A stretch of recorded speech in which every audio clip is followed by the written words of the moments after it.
Y'all, I was legit crying on this here video, and I always think that I'm like past certain things or I've healed from certain things, but I be in my feelings and I'm such an ugly crier, so bear with me. It wasn't that bad, and of course I edited a lot of my crying out, but yeah, this was touchy today.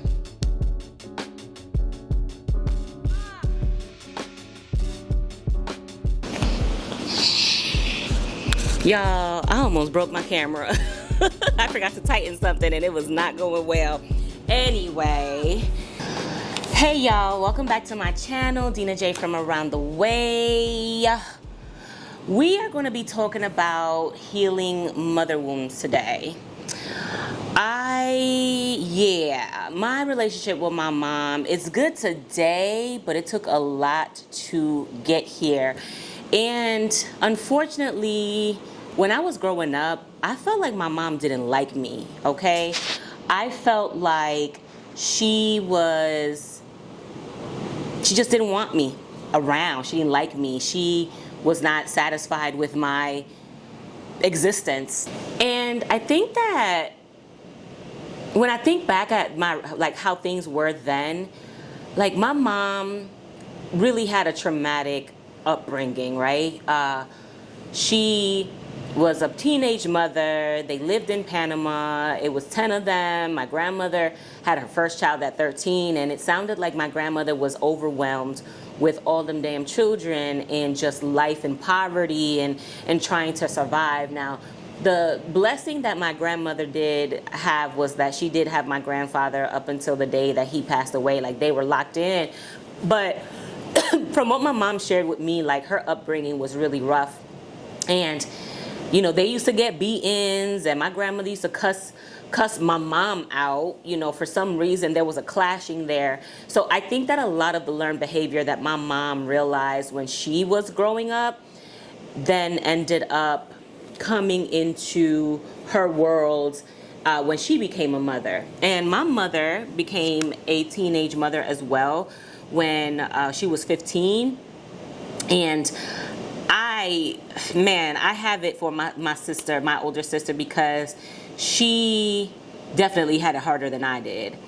But growing up, like, when I tell you, like, my mom when I was a kid, when I was like, before I was 10 years old, like, my mom was my world. I was stuck to her like glue, and she was like my hero. I looked at my mom like the greatest woman on earth, and for a very long time it was just her and I, because like I mentioned, she had my sister at 15, she had me at 30. So my older sister and I were 15 years apart.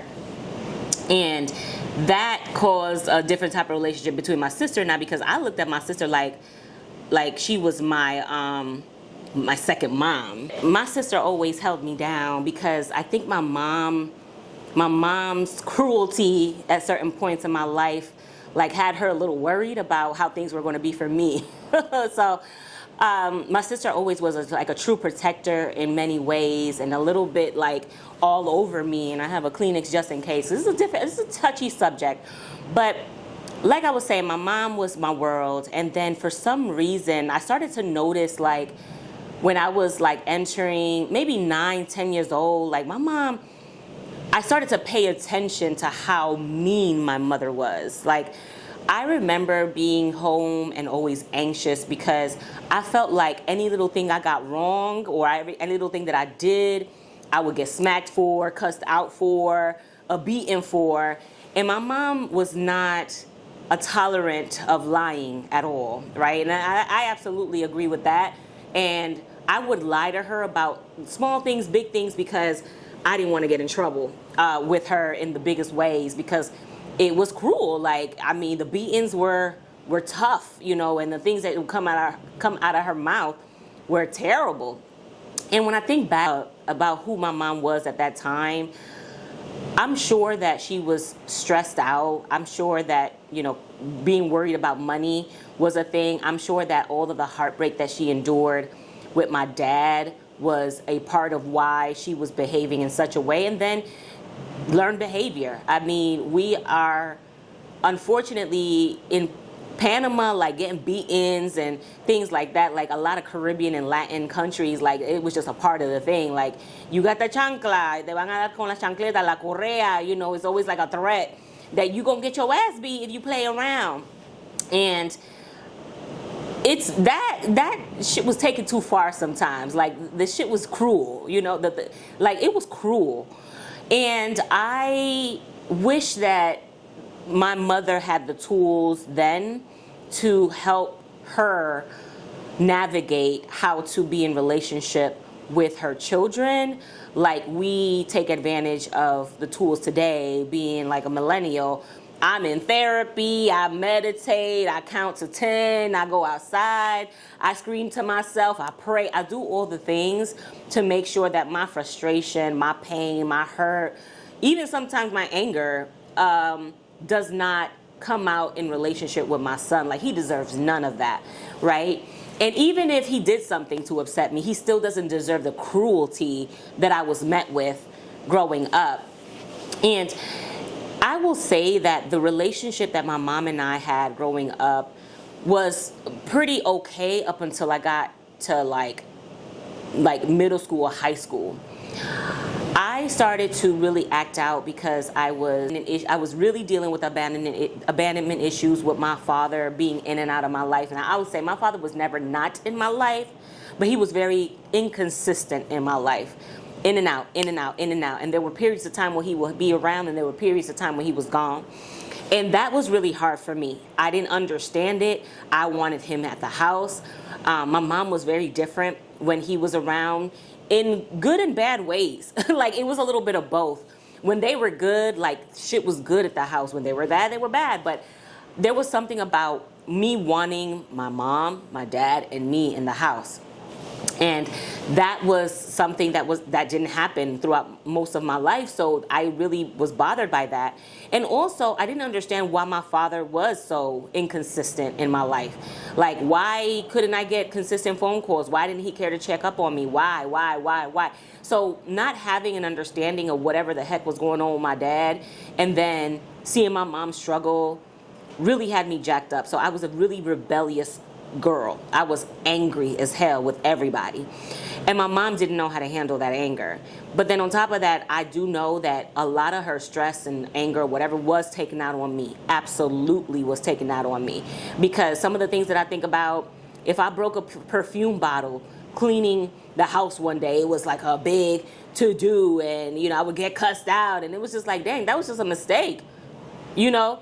And when I was in middle school and high school, I started to get really defiant and like talk back, because I wanted her to feel the anger that I felt, that I was feeling inside. Like, I wanted her to see it. I wanted her to understand it. And I wanted her to know that I was mad at her and that I didn't like her anymore, because she constantly made me feel like she didn't like me.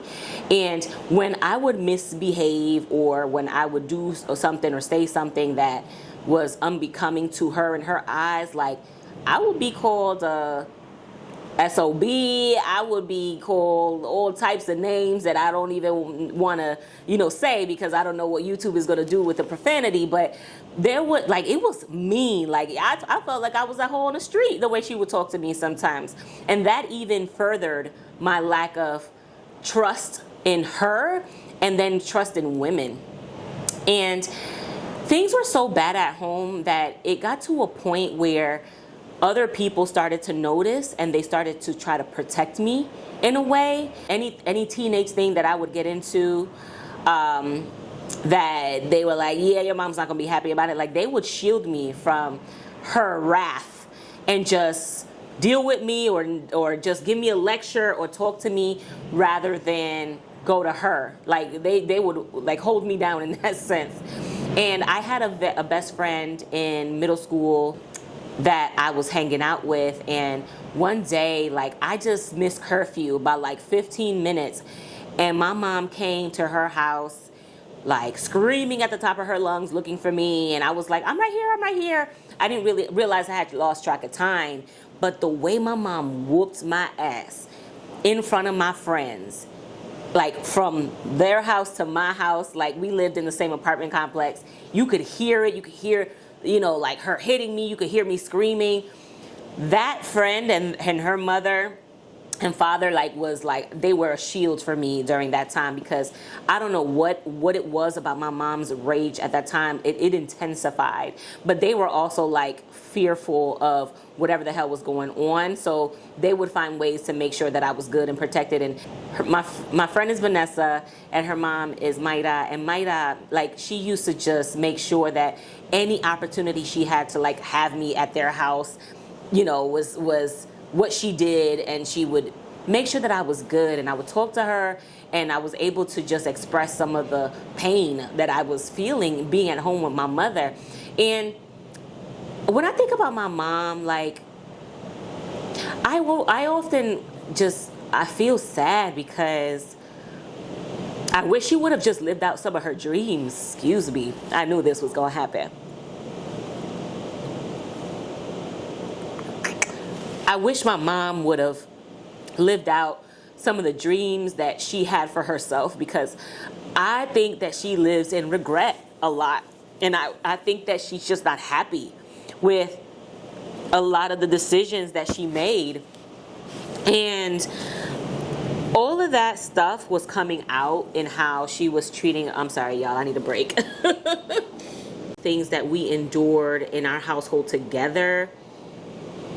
I think my mom was just unhappy. She was unhappy, and inherently that made me unhappy. And I felt like I was doing everything to validate our relationship in some way, and prove to her that I was a good girl and I was deserving of love and all these things, because I felt like she just was not, she didn't like me. She didn't like me. So when I was a teenager and I entered college, and I met my sisters at 16, I think that's when things truly broke for us. Like, things got bad, because I was like, I've had 3 sisters, and I'm just learning about this now at 16 years old. And my dad had these daughters and didn't say anything, and you knew and you didn't say anything. And it was like a betrayal to me that I could not reconciled with. And whatever excuse she gave me wasn't good enough. Whatever excuse my dad gave me wasn't good enough. Like, nothing made sense as to why I was betrayed in this way. And how I found out wasn't through them. It was through our other sisters. So it was just like, how dare y'all? And the way that I viewed my mom at that point, like, I saw her as the enemy. And you would never think that we were like that when if you see us today, like, we super tight, and her and I have a close relationship, but it was not like that for a very, very, very, very long time. And it's hard to believe that when I was a teenager and in college, like, I just didn't want nothing to do with her. Now, I did stay in relationship with her. I never did the no contact thing, because I really wanted my relationship with my mom. I didn't know how to navigate it. And one thing I wish that my mom would have really stuck with is that when I was 16, maybe 17 at that point, she took me to a therapy session. And in that therapy session, it's the only therapy session that I had until I was in my late 20s into 30 that I initiated.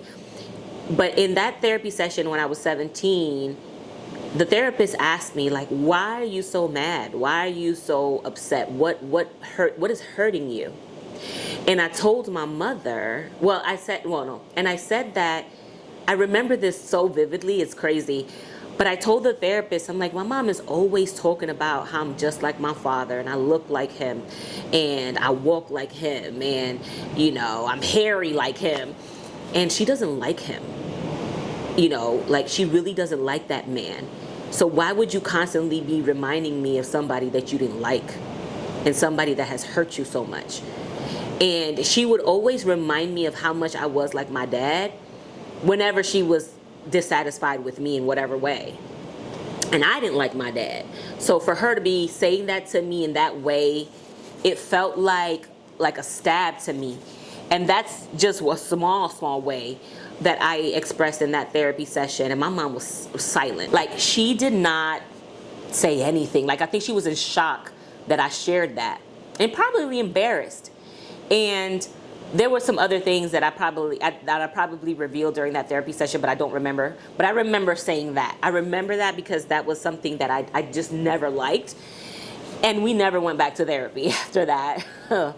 And I wish that more of that was able to be developed in therapy then, versus me having to work through it as a grown-ass woman, because there was a gap of life that happened in between where I was dealing with a lot of the hurt with my mom and I's relationship, and then my own stuff that I was starting to experience in adulthood, and not navigating that well. And I always wonder, like, if there was a little bit more care given to me in that space, if I would have been emotionally intelligent sooner. So I think about that. And I think, it's hard for me to have conversations like this with my community, the community in my family, because unfortunately we have this, you don't talk about family business, honor thy father and thy mother, and all this other stuff. And essentially you're not expected to express yourself about your, you're not expected to express yourself. And I think, it's important for us to be able to help people understand how we are in relationship with one another and how we experience ourselves and them in relationship. I think it's important for people to understand what you struggle with in relationship with them and what they struggle with in relationship with you at any level. Like, we always think about it in romantic relationships, but when it comes to family, like, you should be able to have those conversations as well. And the fact that for so long I wasn't able to have that, even with my father and my sisters and things like that, like, now is when all of that stuff is like coming out as I work through myself. And it's difficult to be in relationship with people that are not able to receive what my experience was, because it's not warm and fuzzy. And when I think about the honor of thy father and mother thing, like, I think it's important to show them grace, but I also think it's important for them to be held accountable for things that they did that may have truly hurt you, and for them to, even though they may not understand it, but for them to address it. And it's not even necessarily like an apology, but just an understanding that whatever they did, whatever they said, whatever they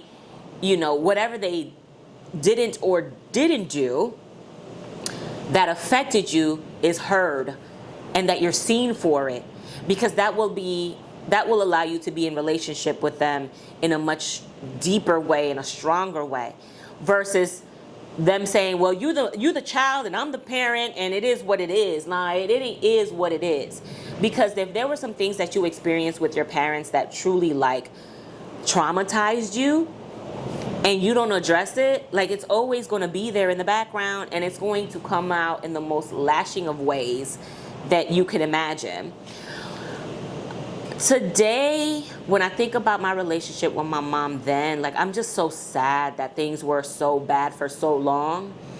And it took me going away to college and just really being able to, like, get away from her in order for us to heal. My mom really missed me when I was away. It was her and I for a lot of her adult life. And I made the choice to get away from her. I made the choice to get away and go to FAMU and have my college life.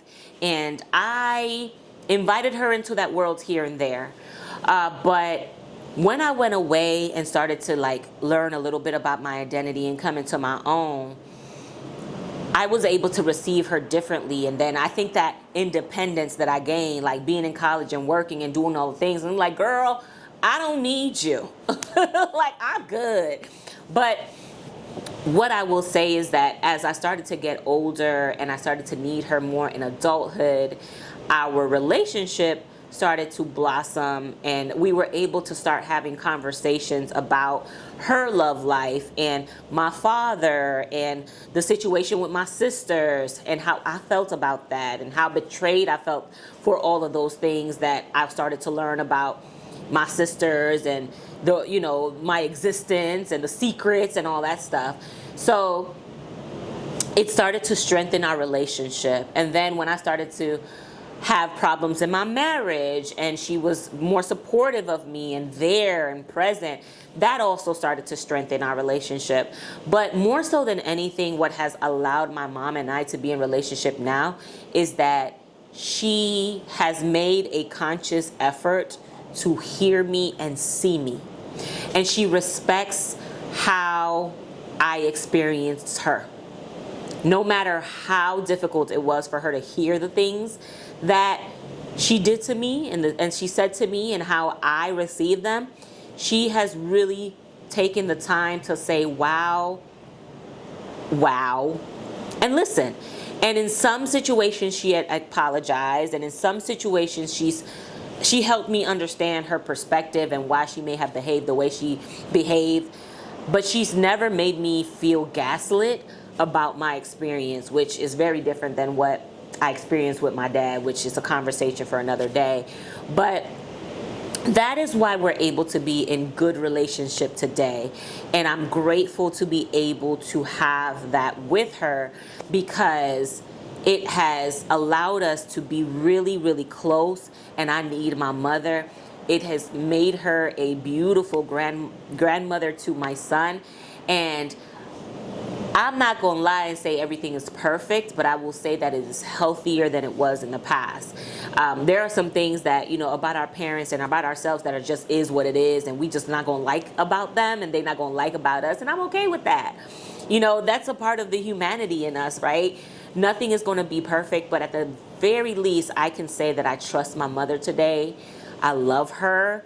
And she is someone that I confide in and will go to with anything that I need as far as like an emotional support. And I can trust that she'll be there for me.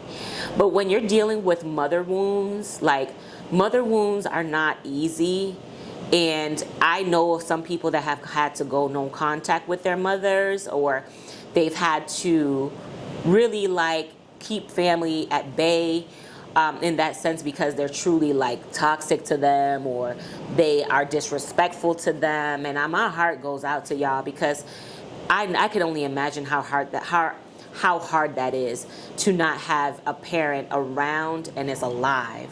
When I think about growing up, there was a time maybe when I was 8 or 9 that I remember one day I was in Panama and I was on the couch and I was just boohoo crying about the loss of my mother. For some reason I had a nightmare about a funeral and that she died, and I was deathly afraid of losing her. But she was my everything. So to imagine a life without her today emotionally, right? And not being able to be in relationship with her as a grown woman, going through things and heartbreak and needing my mama, I would be devastated. So again, my heart goes out to y'all that may be navigating tough family situations, and I'm grateful for the ability to discuss these things, so that maybe I can help anybody that is out there that has had really, really bad family dynamics and family dynamics and that's looking to overcome it. I have family dynamics that are on the up and up, and I have family dynamics that I've had to definitely keep at bay, and I've had family dynamics that are just surface and there's no depth there, but they're family, and I've learned how to deal with them. And the relationship with my mom is one that I'm grateful to be able to have, and while she's alive, So anyway, that's it for now. Thank you for watching today's video. Listen, if my content resonates with you, please be sure to like, share, and subscribe. You can also find me on all socials that I share on the screen. And I will catch you next week. All right? Bye!